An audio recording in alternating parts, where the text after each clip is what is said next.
Hulaan ninyo kung anong itlog ito. Mukhang hindi totoong itlog, pero yes, totoo po ito. At kung ang hula mo ay itlog ito ng manok, hindi ka nagkakamali. Nangyayari ito sa itlog kapag ang inahin ay either matanda na, stressed o kaya ay may sakit. At alam kong curious kayong makita kung anong laman nito. Surprise! Egg white at yolk pa rin. Ayon sa mga eksperto, gaya ng normal na itlog ay safe naman itong kainin. Speaking of itlog, ano naman kaya ang mga hugis itlog na ito na nagkalat sa dalampasigan ng New Zealand? At ang isang ito ay halos perfect circle pa. At least 56 million years old na daw ang bagay na ito. May mga nagsasabi na ito daw ay mga itlog ng dinosaur. Tama kaya sila? At sa New Zealand pa rin, aalamin natin mamaya kung paano nahati ang batong ito. Bakit tinawag na paliguan ng demonyo ang pond na ito? At bakit ito ang tinaguriang steepest street o pinakamatarik na kalye sa buong mundo?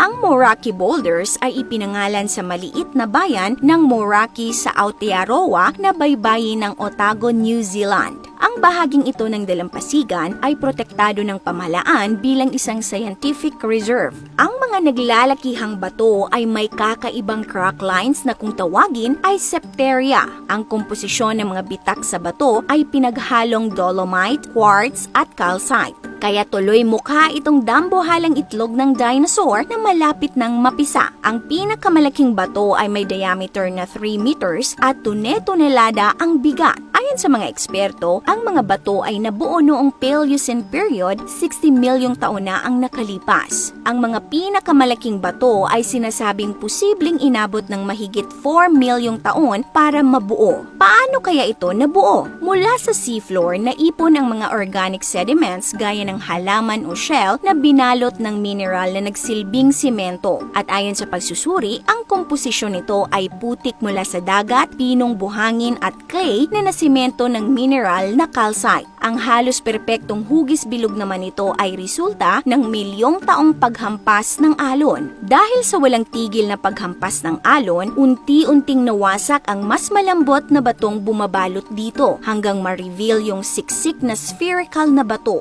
Talaga nga namang nakakamangha ang mga kayang likhain ng kalikasan. Nature's wonder, ika nga, at mapalad ang New Zealand sa biyayang ito. Pero alam nyo bang marami pang ibang kakaibang atraksyong likha ng kalikasan ang matatagpuan sa bansang ito? Sa usaping bato pa rin, tanyag din ang tinatawag na Split Apple Rock. Isa itong malaking bato na mukhang dambuhalang mansanas na nahati sa dalawa. Kapag narating mo ang baybayin sa pagitan ng Kaiteriteri at Marahaw sa Abel Tasman National Park, imposibleng hindi mo mapapansin ang prominenteng bato na mukha ring isang higanting Pac-Man na tila nag-aabang sa biyaya ng langit. Paano kaya ito nahati? Ayon sa alamat ng mga Maori, dalawang Diyos ang nag-aagawan at gumamit ng kanilang kapangyarihan para hatiin ang bato. Kaya nga ang tawag nila dito ay tukang gawa na ang ibig sabihin ay burst open rock. Kaya noong 2014 ang naging opisyal na pangalan nito ay tukang gawa o Split Apple Rock. Pero ayon sa mga eksperto, ang tunay na dahilan daw ng pagkakahati ay dahil sa tinatawag na ice wedging, kung saan ang tubig ay pumasok sa maliliit na mga cracks ng bato. At noong Ice Age, 120 years na ang nakalipas, nagyelo ang tubig at nag-expand, kaya nabiyak ang bato. Ang isa pang kakaibang likha ng kalikasan ay ang tinatawag namang Devil's Bath na matatagpuan sa Waiotapu Park. Kilala ito sa kakaibang matingkad na berdeng kulay na sanhi daw ng sulfur deposit na lumulutang sa tubig. Dalawa ang posibleng dahilan kung bakit ito tinawag na paliguan ng demonyo. Una ay dahil nga sa sulfur content nito na karaniwang ina-associate sa devil at dahil sa mabahong amoy ng sulfur na parang nasusunog na laman sa impyerno. At dahil isa siyang kumukulong anyong tubig, hindi rin katakataka na isiping nagmumula ang init na nagpapakulo dito mula sa impyerno. Pero alam nyo ba kung ano ang ibig sabihin ng pangalang Waiotapu kung saan matatagpuan ang kumukulong pool na ito? Ang ibig sabihin nito ay sacred waters na taliwas sa imahe ng Devil's Bath. Kung namangha kayo sa mga kakaibang likas na tanawing aming ibinahagi, ngayon naman ay silipin natin ang isang man-made na atraksyon na nagbigay pa sa New Zealand ng karangalan para mapabilang sa Guinness World Record. Mahigit isang dekadang hinawakan ng Baldwin Strait sa Dunedin, New Zealand ang record bilang pinakamatarik na kalsada. Pero noong June 2019 ay naagaw ito ng isang kalsada sa Harlech sa bansang Wales, ang Ford Pen Lek.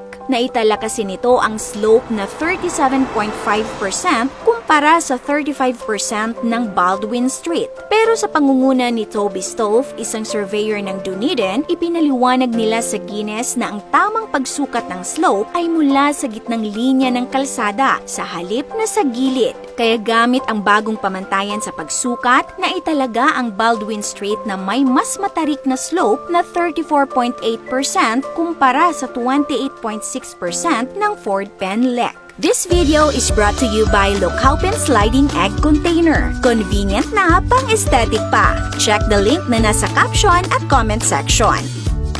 Mga ka-awesome, nagustuhan niyo po ba ang video natin ngayon? Kung oo, ay mag-comment ng big yes.